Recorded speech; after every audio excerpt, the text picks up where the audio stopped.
এই যে এইগুলো, ওফ রাখ না ওটা। Sorry sorry sorry sorry sorry. এনে এইগুলো নে, এগুলো সব কটা অরিজিনাল ডকুমেন্ট, কিন্তু যদি হারায় না অবস্থা খারাপ করে রেখে দেবো। হারাবে না, হারাবে না। প্রত্যেকটা দুটো করে কপি করবো। এক সেকেন্ড বাবা, প্রত্যেকটা দুটো করে ফটোকপি হবে, বুঝেছিস? ঠিক আছে ঠিক আছে, যা। দেখিনি একবার। আবার বসে আছে, যা দেখিনি একবার, দাঁড়া।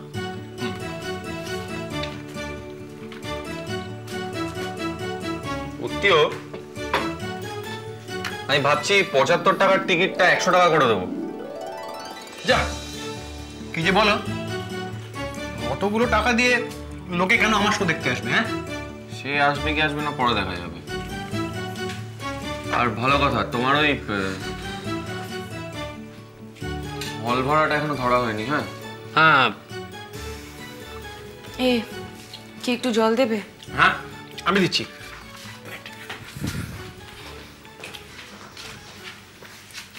কি রে, কিছু হলো না তো? তোর ওই জুতোর কোম্পানি বেশ অনেকক্ষণ বসিয়ে রাখলো আর বললো কাল আসতে, কিন্তু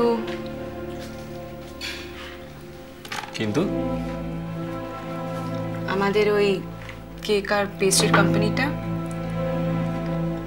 60% স্পন্সরশিপ অ্যাশিওর করেছে। গ্রেট, বাস ব্যাপক খবর তো। আচ্ছা দাঁড়া, অত চেয়েছো না, আমাদের এখনো ক্যালকুলেট করতে হবে। আমার তো মনে হচ্ছে যে এখনো বেশ কিছুটা কম পড়ছে। কত কম পড়ছে? আর আমার মায়ের ওই হরিনাভির জমিটা বিক্রি করে দিলে হয় না?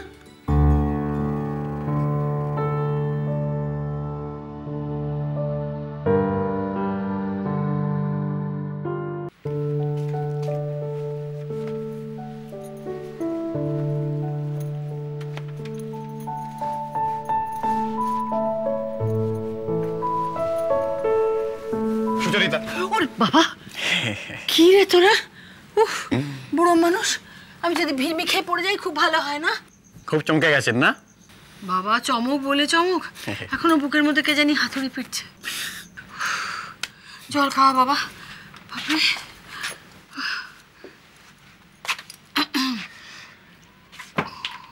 তার সারা দিন রাত তার ধ্যান না করে গিয়ে একবার চোখের দেখা দেখে আসলেই তো পারেন। ধ্যান? কার ধ্যান? কে ধ্যান করছে? বুঝি, আজকাল আপনি বড্ড অন্যমনস্ক, কোনো কাজে মন নেই, কেমন যেন একটা উড়ু উড়ু ভাব, সহজেই চমকে যাচ্ছেন। এগুলো কিসের সিমটমস তা আমি জানি না ভেবেছেন? আর ডেপুমি করতে হবে না, যাও নিজের কাজে যাও। এটাই তো আমার কাজ এখন, সুচরিতার দেখভাল করা। শুনুন, ওই দাদু অরণ্যদেবের বাড়িতে আপনি স্ট্রেট ঢুকে যান, তা করতে যদি একটু বাদো বাদো থাকে, লজ্জা করে, তাহলে একটা অজুহাত ভেবে নিন। যেমন ধরুন, নাতনি অনেকদিন আসছে না, গান ফান শেখানো হচ্ছে না, তাই মন কেমন করছে, তাই ওর সঙ্গে দেখা করতে আপনি যেতেই পারেন না? বুঝলাম। এতক্ষণে আসল কথাটা বেরিয়ে পড়লো। ওই যেমন নদীর রচনা লিখতে বসে সেই ঘুরে ফিরে গরুর রচনা। মানে নাতনির জন্য মনটা কার বেশি পড়ছে ভম্বল, আমার না তোমার? এসব কি বলছেন?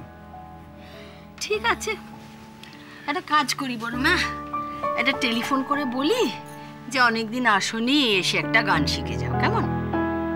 তা বলতেই পারেন, আপনার ব্যাপার, কিন্তু কোন দিন কোন সময় ডাকছেন সেটা একটু আমাকে আগে থেকে বলবেন। হ্যাঁ, সে তো বলতেই হবে, সাজুগুজু করতে হবে না?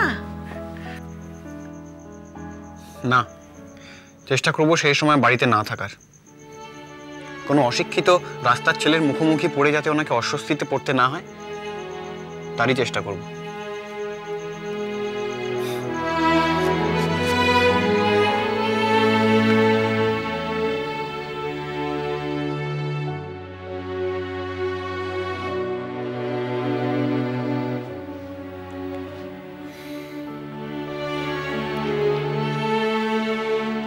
প্রপোজালটা আর একবার ভেবে দেখলে পারতিস। কোন প্রপোজাল? বম্বে যাওয়ার ব্যাপারটা। তুই তো বলতিস যে বম্বে ইন্ডাস্ট্রি নাকি অনেক বেশি প্রফেশনাল, ওখানে কাজের উন্নতি করার অনেক বেশি স্কোপ। তুই নাকি কলকাতায় থাকতেই চাস না। সে যখন বলতাম এখন কি আর বলি?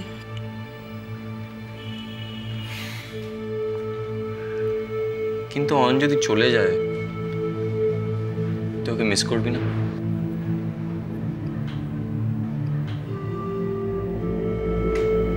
কিরে বল, মিস করবি না?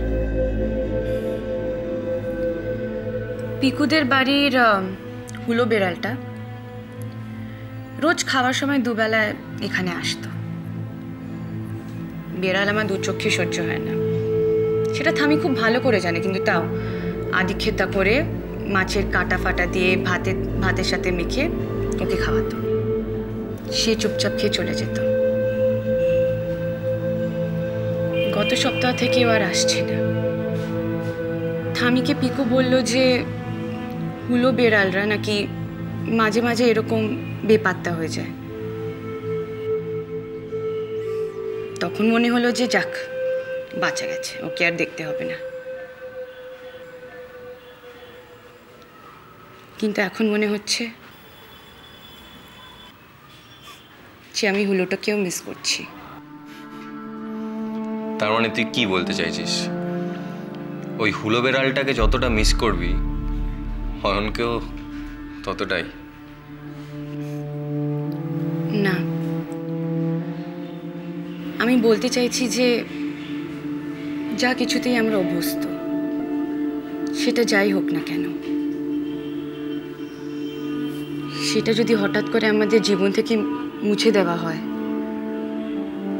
তাহলে সেটাকে আমরা অবভিয়াসলি মিস করব। মন খারাপও হবে। তাহলে যা কিছুতে আমরা অভ্যস্ত নই, যা আমাদের জীবনে কখনো ছিল না, হঠাৎ করে এসেই চলে গেছে, তাকে আমরা এত মিস কেন করি দিদিমণি? তুই আবার কাকে মিস করতে আরম্ভ করলি রে?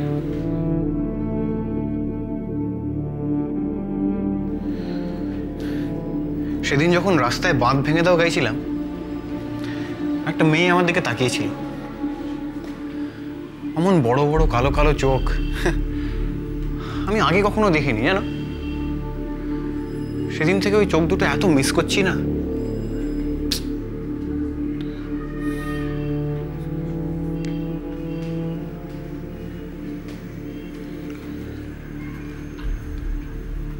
কি কি হলো? বস না। কেন? শালা আবার ঢপ, হ্যাঁ? আবার ঢপ, তাই বলে মারবে? শালা মারবো না, হ্যাঁ? বারবার ঢপ। শান্তিতে কথা বলছিলাম, সহ্য হলো না? হ্যাঁ, তাহলে রাস্তায় ঢপ মারলি কেন? মারিস নি, মাথায় বসেই যাবো।